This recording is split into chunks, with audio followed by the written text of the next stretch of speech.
Todos los cristianos creemos con absoluta certeza, sin lugar a dudas, que Jesucristo resucitó, que Jesucristo ascendió a los cielos, que Jesucristo está sentado a la diestra del Padre. Si tú no crees eso, no eres creyente. Todos los cristianos estamos absolutamente seguros de esas grandes verdades de nuestra fe. Y así como creemos firmemente que ese mismo Cristo glorificado sigue obrando activamente a favor de su iglesia. ¿Tú crees eso? Cristo está activamente obrando a favor de su iglesia, edificándola, fortaleciéndola, sosteniéndola, guiándola, santificándola por medio de su Espíritu.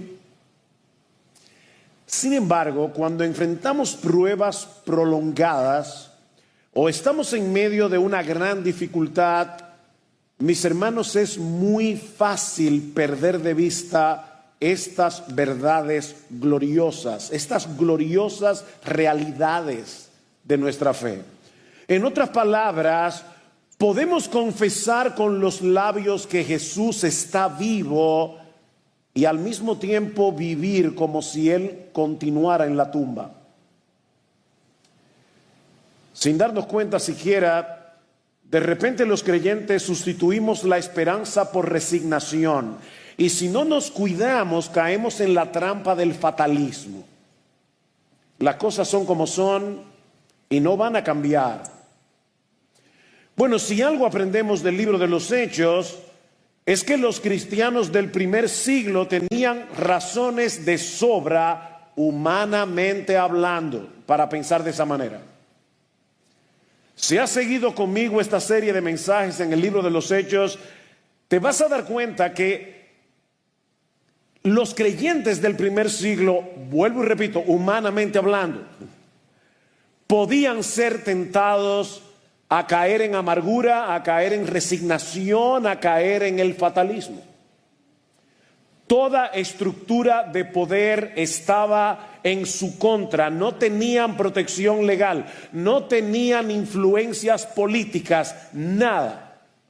Como dice John Piper, tal vez si hubiéramos estado tú y yo en la iglesia en ese tiempo, probablemente seríamos tentados a murmurar y a ser fatalistas. Los romanos nos desprecian, el Sanedrín nos persigue, los sacerdotes han dado órdenes para encarcelarnos y matarnos. Esto no va a cambiar.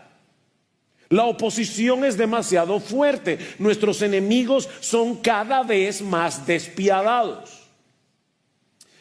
Pero mis hermanos, miembros de Iglesia Bíblica del Señor Jesucristo y cristiano que estás aquí de cualquier otra iglesia, esa no es la forma como Dios quiere que los creyentes vivamos. ¿Sabes por qué? Porque Jesús está vivo. Está vivo y reinando en gloria. Él sigue gobernando con absoluta soberanía sobre su iglesia y sobre la historia. Como leí recientemente y me encantó esta frase, Él no está atrapado en patrones predecibles ni limitado por nuestras expectativas. Él es el Señor de las sorpresas. Eso es precisamente lo que vemos al final del capítulo 9 del libro de los Hechos. Ahora recuerden cómo comenzó este capítulo. No lo olviden, lo vimos la semana pasada. Este capítulo comenzó con Saulo respirando amenazas de muerte contra los discípulos. Saulo representaba todo lo que parecía imposible de cambiar. Miren, si había alguien que parecía estar fuera del alcance de la gracia de Dios, indudablemente era Saulo.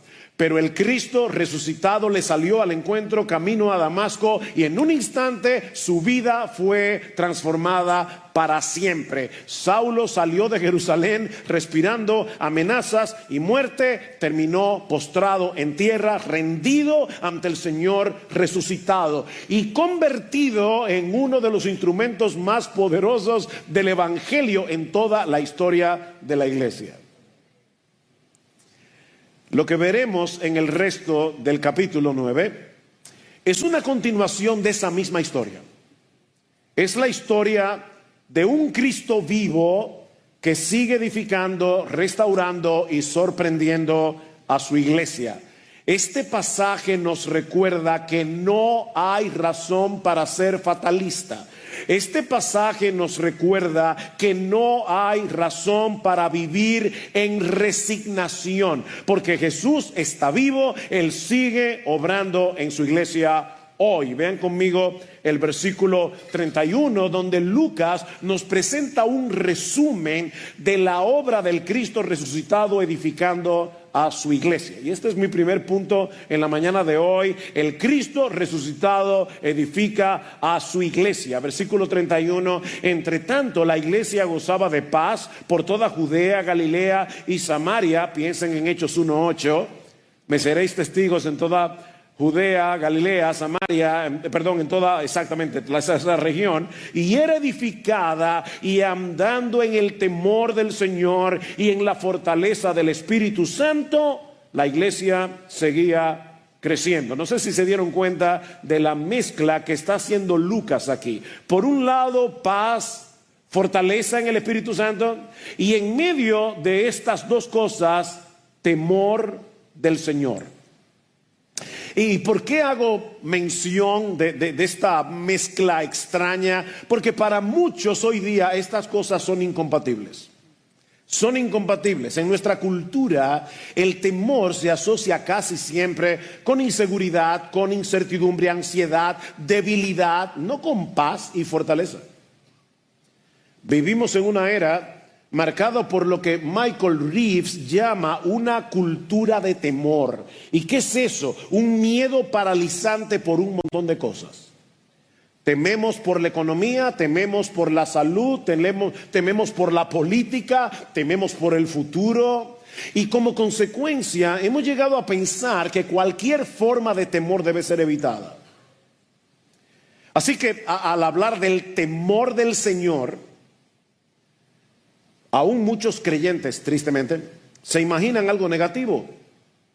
Se imaginan algo que es incompatible con la paz y con la fortaleza espiritual. Es por eso que muchos intentan hoy evadir ese concepto. Mis hermanos, hoy día no se está predicando mucho acerca del temor del Señor. No es un tema popular.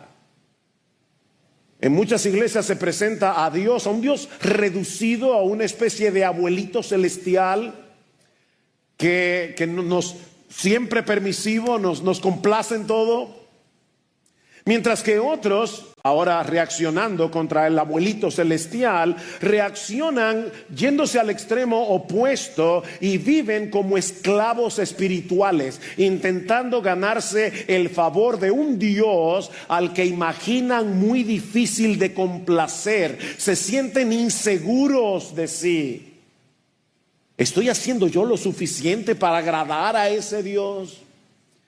Bueno, tanto en un caso como en el otro, el problema es el mismo. Han perdido de vista quién es Dios realmente y qué significa temerle. Y consecuentemente nuestra vida cristiana se debilita. Mira, cuando no entendemos apropiadamente el temor de Dios, podemos caer en una apatía espiritual que nos hace vivir como si Dios no fuera real. Como si Dios no fuera real, como si no fuera una persona delante de la cual vivimos, o como si pudiéramos tomar a ese Dios a la ligera. O por el contrario, un falso concepto del temor de Dios puede llevar a una persona a vivir con una carga de culpa constante, sin disfrutar jamás de la seguridad que trae el Evangelio. Pero el temor del Señor que Lucas menciona aquí es de otro tipo. No es un miedo que paraliza, es una reverencia gozosa, es un profundo asombro ante la majestad, la santidad, el poder omnipotente y la gracia de Dios que nos hace temblar, pero de gozo, no de terror. Nos hace temblar. Una persona que no tiembla ante la presencia de Dios no conoce a Dios o está mal de la cabeza. Es ese tipo de temor que no aplasta, sino que edifica. Que no nos aleja de Dios, sino que nos atrae hacia Él. Dios es temible y fascinante al mismo tiempo. Yo voy a hacer todo lo posible en la mañana de hoy para que podamos entender esto. Yo quiero que tú salgas de este lugar viviendo en una tensión. En la tensión de quién es el Dios enorme, infinito, todopoderoso, que nos ha aceptado por gracia y nos ama con un amor eterno e inmutable. ¿Qué dice el salmista en el Salmo 2, versículo 11? Servid a Jehová con temor y alegraos con temblor. ¿Oíste eso? Temor, temblor y alegría en el mismo corazón. Bueno, pastor, pero eso era en el Antiguo Testamento. Ok, vamos al Nuevo Testamento. En Hebreos capítulo 4, versículo 16, el autor nos invita a acercarnos confiadamente al trono de la gracia para alcanzar misericordia y hallar gracia para el socorro oportuno. Amén, gloria al Señor. Seguimos leyendo el libro de Hebreos, llegamos al capítulo 12, versículo 28, y ahí el autor nos dice que hemos recibido un reino inconmovible y por lo tanto tengamos gratitud y mediante ella sirvamos a Dios, agradándole con temor y reverencia, porque nuestro Dios es fuego consumidor. No es un abuelito celestial. No es un diosito. Es un Dios temible.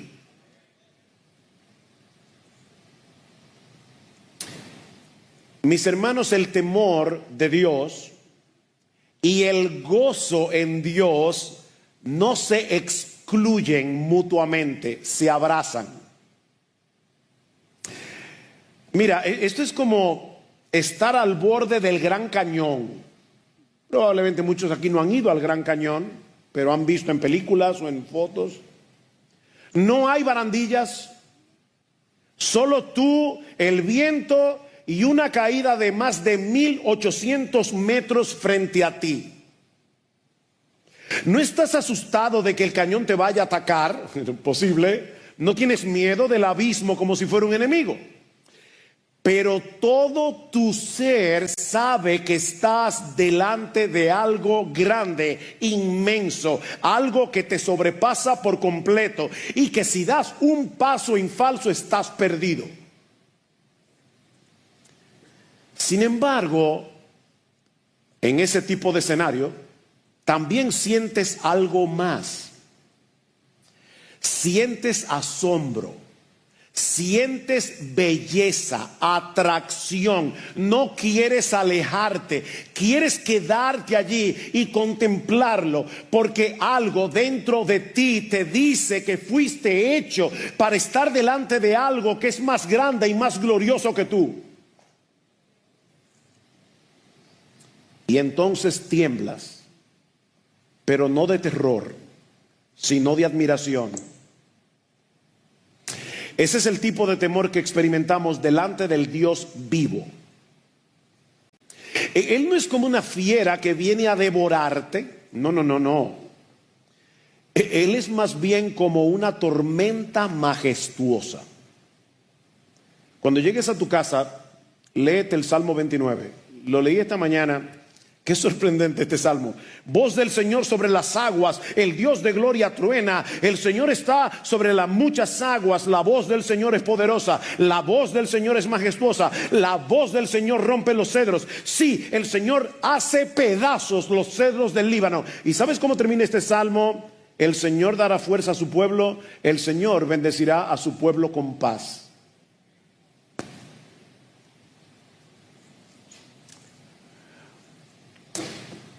Él es una persona a la que nadie puede domesticar. Nosotros no le servimos a un Dios domesticado.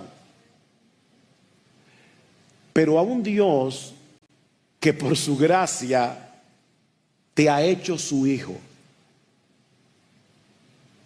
Si eres creyente, te atrae, te transforma, te sostiene y te hace temblar de gozo. El temor de Dios, mis hermanos, no es el miedo servil de un esclavo ante un amo cruel. No, no, no. Es el asombro reverente y gozoso de un hijo que sabe que es profundamente amado por el ser más grandioso y más temible del universo, al cual tú y yo hemos ofendido un montón de veces.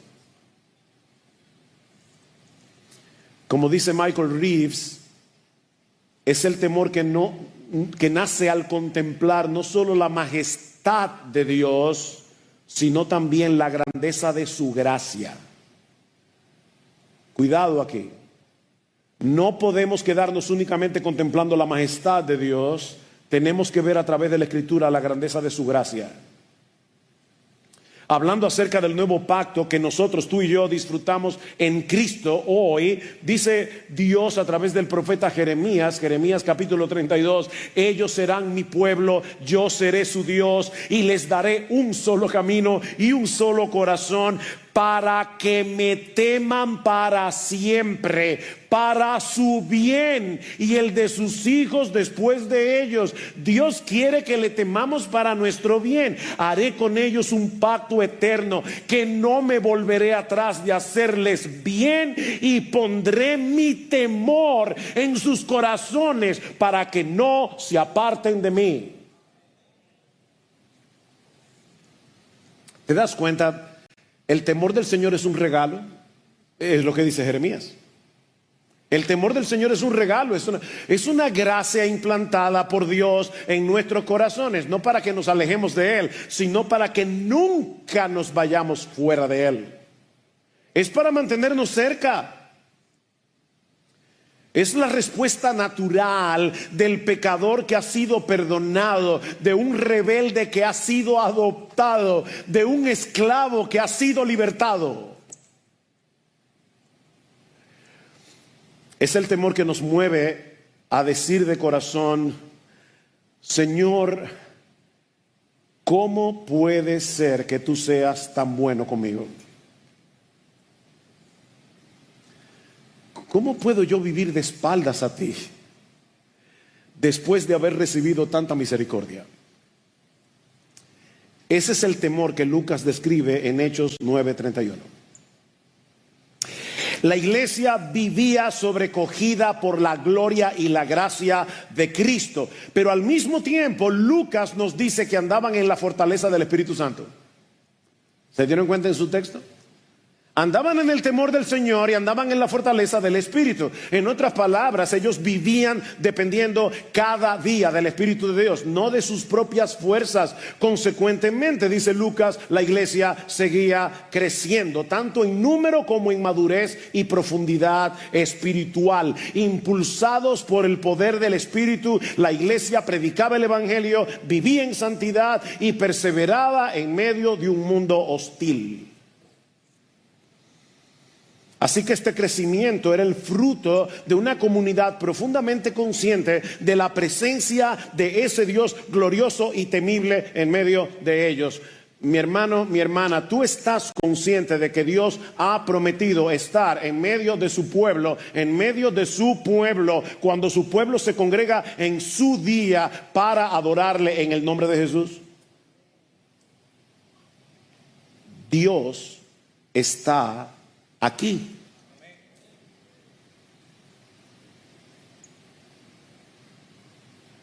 Dios está aquí.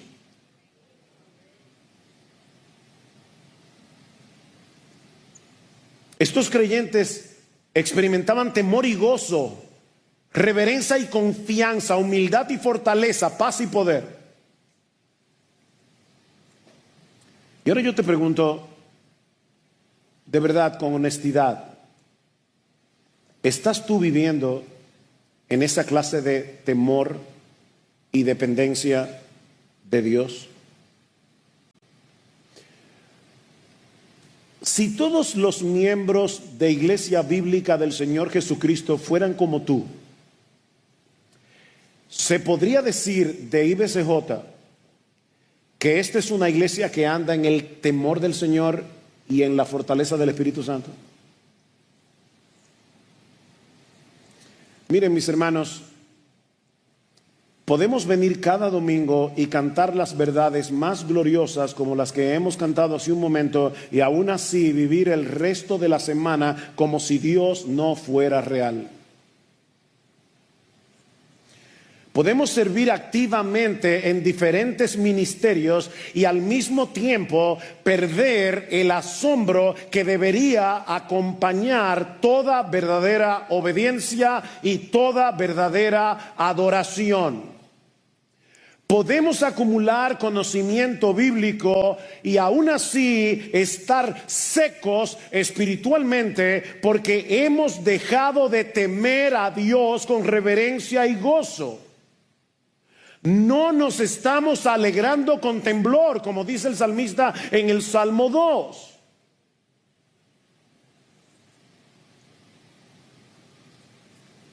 Miren, mis hermanos, este temor transforma cada rincón de nuestra vida. Transforma cómo hablamos, cómo pensamos, cómo tratamos a nuestra esposa, a nuestro esposo, cómo criamos a nuestros hijos, cómo usamos nuestro tiempo libre, cómo luchamos con el pecado. Le da peso, profundidad y significado a todo lo que hacemos como iglesia.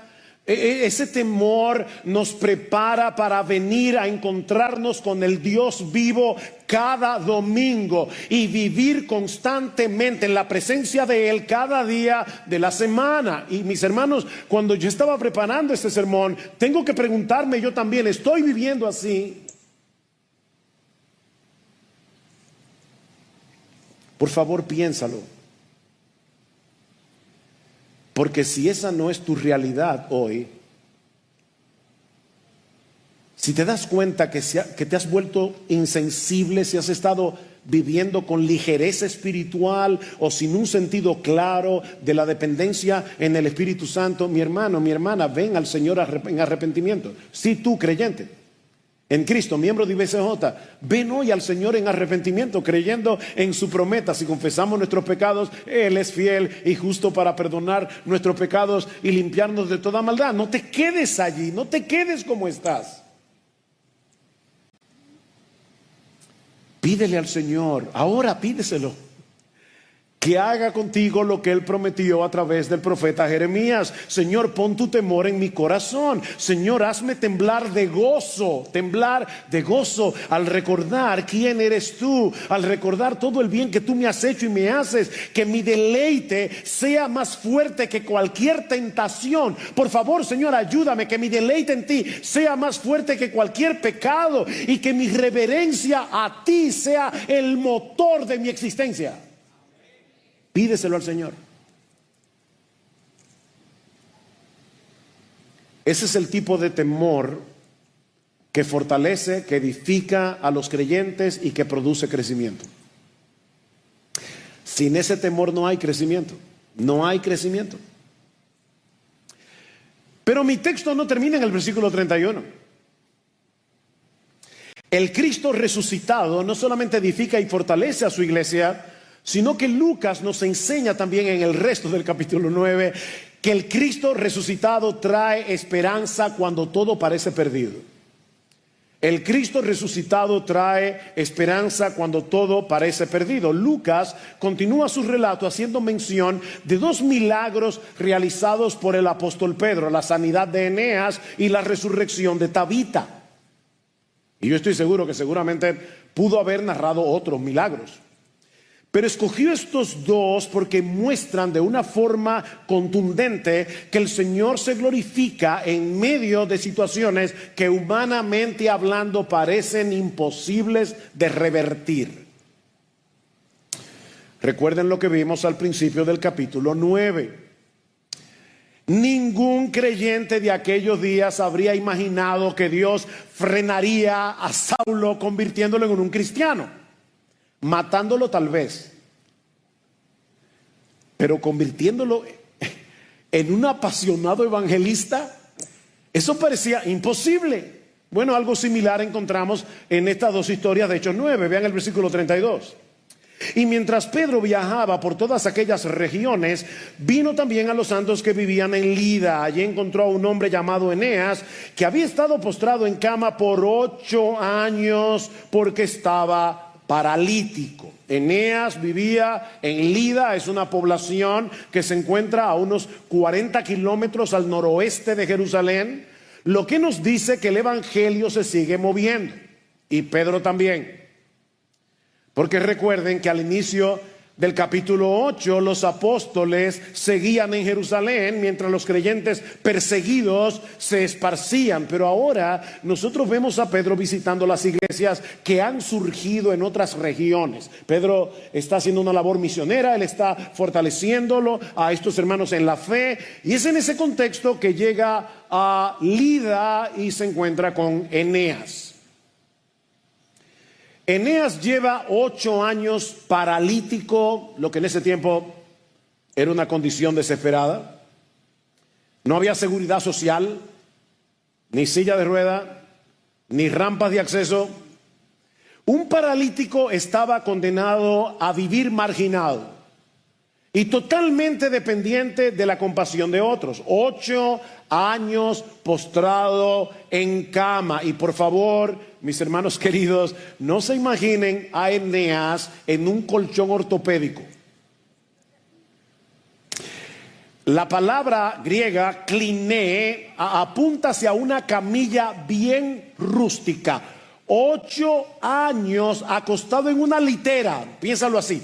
8 años acostado en una litera. Probablemente Eneas vivía en condiciones de extrema dificultad, con dolores constantes y sin ninguna esperanza de volver a vivir una vida normal. Pero Pedro llega a Lida y sin aspavientos y sin espectáculo, le dice muy sencillamente, versículo 34, y Pedro le dijo: Eneas, Jesucristo te sana. Levántate y haz tu cama. Y al instante se levantó. Noten que Pedro no se atribuye el milagro. Él no le dice: yo soy el gran apóstol Pedro y yo te sano. No, no, no. Eneas, el Cristo que murió en la cruz del Calvario, que al tercer día resucitó, que ascendió a los cielos, que está sentado a la diestra del Padre, ese Cristo vivo está activo en su iglesia hoy. Y ese Cristo está consciente de tu dificultad. Y ese Cristo te dice hoy: Eneas, levántate. Y Eneas se levantó. 8 años paralizado y de repente se pone en pie sin haber recibido terapia. Ahora, ¿saben qué? El milagro más sorprendente vino justo después. Vean el versículo 35. Lucas dice: y todos los que vivían en Lida y en Sarón lo vieron y se convirtieron al Señor. Este es un milagro más grande, más sorprendente, más maravilloso que el que acaba de ocurrir con Eneas. Mis hermanos, recuerden lo que veíamos hace 2 semanas atrás en Hechos 8. Los milagros son señales. ¿Se acuerdan cuando yo les hablaba de la mamá que le decía al niño: mira al pajarito, y el niño se queda mirando al dedo? Bueno, los milagros son señales. Los milagros apuntan hacia algo más allá del milagro mismo, y es el poder de Dios en Cristo para salvar pecadores. ¿De qué le sirve a un paralítico volver a caminar si después de su muerte va a terminar en el infierno separado eternamente de Dios? Mi amigo, déjame decirte algo. Tal vez tú viniste hoy aquí y estás escuchando este mensaje y no te sientes identificado con este paralítico, pero sabes que la Biblia dice que todo aquel que está sin Cristo está espiritualmente muerto. Efesios capítulo 2 versículo 1, está incapacitado para buscar a Dios, es un esclavo del pecado. Pero sabes que, mi amigo amado que estás aquí en la mañana de hoy, el mismo Jesús que le dijo a Eneas, levántate, te dice hoy por medio del evangelio, levántate, ven a mí y vivirás. El mismo Cristo. Ningún pecado es mayor que su gracia, y no hay un corazón tan endurecido que Él no pueda transformar en un momento. Cristo puede darte vida hoy si vienes a Él en arrepentimiento y fe. Porque la muerte espiritual, como la muerte física tampoco, es un obstáculo para Él. Como lo demuestra el segundo milagro que Lucas relata en este pasaje, versículo 36. Había entonces en Jope una discípula llamada Tabita, que traducido al griego es Dorcas. Esta mujer era rica en obras buenas y de caridad que hacía continuamente. Y sucedió que en aquellos días se enfermó y murió, y lavado su cuerpo, lo pusieron en un aposento alto. La ciudad de Jope era un importante puerto en la costa del Mediterráneo. Estaba a unos 18 kilómetros al sur de Cesarea. Y van a entender al final por qué estoy haciendo menciones de estos datos geográficos. No están de más en el sermón. Fue en ese mismo puerto donde siglos atrás Jonás tomó un barco para huir de la voluntad de Dios. Bueno, allí en Jope vivía una mujer llamada Tabita o Dorcas en griego, una creyente piadosa que abundaba en buenas obras, dice la versión Reina Valera del 60. Y eso es interesante porque Dorcas no sería conocida de no ser por este milagro. Si este milagro no hubiera sido relatado por Lucas, tú y yo no hubiéramos sabido nada de Dorcas. Sin embargo, qué interesante, ¿verdad? Que el Espíritu Santo quería que los cristianos de todas las épocas supieran de esta mujer que era rica en buenas obras. O sea, Dios está aquí exaltando a Dorcas y está mostrándola como un ejemplo, mis hermanas, como un ejemplo a seguir. Bueno, un día Dorcas se enfermó, murió así de manera abrupta. Humanamente hablando, no había nada que hacer. Pero los creyentes en Jope se enteran de que Pedro está cerca, a menos de 20 kilómetros. Así que enviaron 2 hombres a buscar a Pedro. Versículo 39.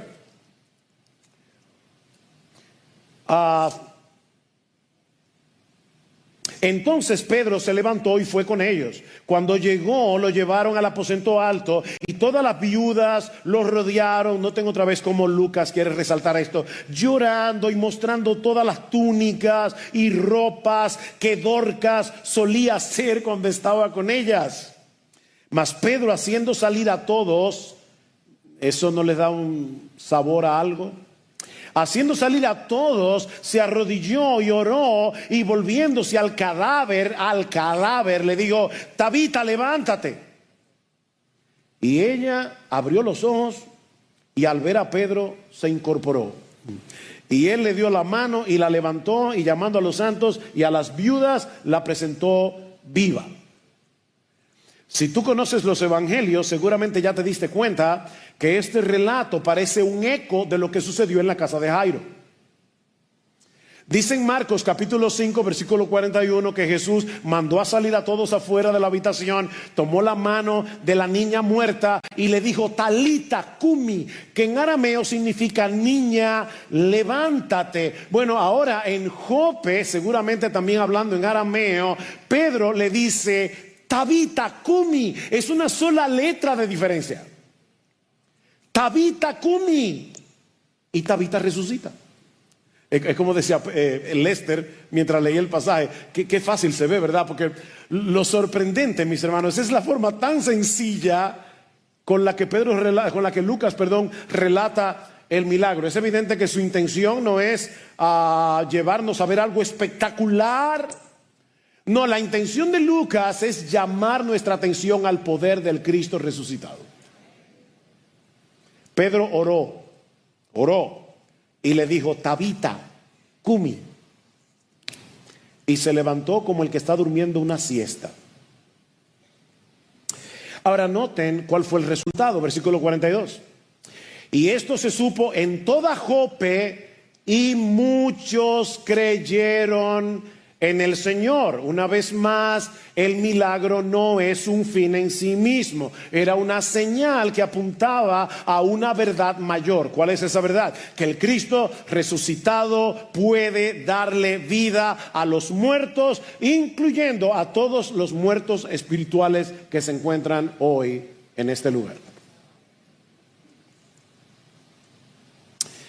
Ahora hay un detalle al final de este relato que parece irrelevante. Versículo 43. Y Pedro se quedó en Jope muchos días con un tal Simón curtidor.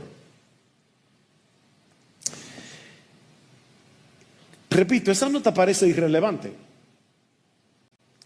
pero los curtidores eran considerados impuros por los judíos porque trabajaban con animales muertos, con pieles de animales muertos.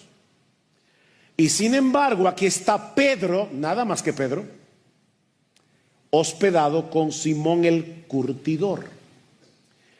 Aunque Pedro en ese momento no lo sabía, el Señor lo ha estado preparando y geográficamente acercando a Cesarea Marítima. Hay dos Cesareas, Cesarea de Filipos, Cesarea Marítima. Aquí está en Cesarea Marítima, porque Dios lo está preparando para su encuentro con Cornelio el Gentil, que vivía en Cesarea. De manera que lo que Lucas nos está haciendo como un guiño de ojo diciendo: el Cristo resucitado no solamente está edificando, no solamente está fortaleciendo a su iglesia, sino que continúa expandiendo el evangelio y transformando, como lo hará al apóstol Pedro, para quitarle el prejuicio que no le permitía llevar el evangelio al mundo gentil. Pero eso lo veremos en el próximo sermón del libro de los Hechos. Ahora, ¿qué aprendemos de esta historia? ¿Qué aprendemos de esta historia? Bueno, la gran verdad que nosotros podemos extraer de esta historia es que nuestro Dios es temible, que no podemos tomarlo a la ligera, pero que debido a su gracia los creyentes nos gozamos en vivir para Él y nos refugiamos en Él en medio del dolor y la aflicción. Temor y paz, reverencia y alegría. Mis hermanos, termino como comencé. Nuestro Señor es temible y adorable. Es temible y adorable. Nos sobrecoge y nos deleita. Nos hace temblar y nos fascina, todo a la vez. Es por eso que en el Antiguo Testamento a las fiestas judías le llamaban, ¿cómo? Le llamaban a fiestas solemnes. Hoy día la gente piensa que eso no puede ser. Si es una fiesta, tiene que ser un jolgorio. Y si es solemne, tiene que ser un funeral. Pero ¿saben cómo deben ser nuestros cultos de adoración? Una fiesta solemne. Es una fiesta solemne. Mira, mi hermano, cuando tú llegues a casa, vuelve a leer la descripción que hace Juan del Cristo resucitado en Apocalipsis capítulo 1, versículo 10 al 16. Léete con calma y en oración esa descripción del Cristo resucitado. Juan, aquel que ponía su cabeza en el pecho del Señor, cayó como muerto a sus pies. No es un Jesucito. Pero Jesús, el alfa y el omega, puso la mano sobre él y le dijo: no temas. Yo soy el primero y el último, y el que vive y estuvo muerto. Y he aquí vivo por los siglos de los siglos, y tengo la llave de la muerte y del Hades. ¡Wow! ¿A qué Jesús es al que nosotros hemos venido a adorar en esta mañana?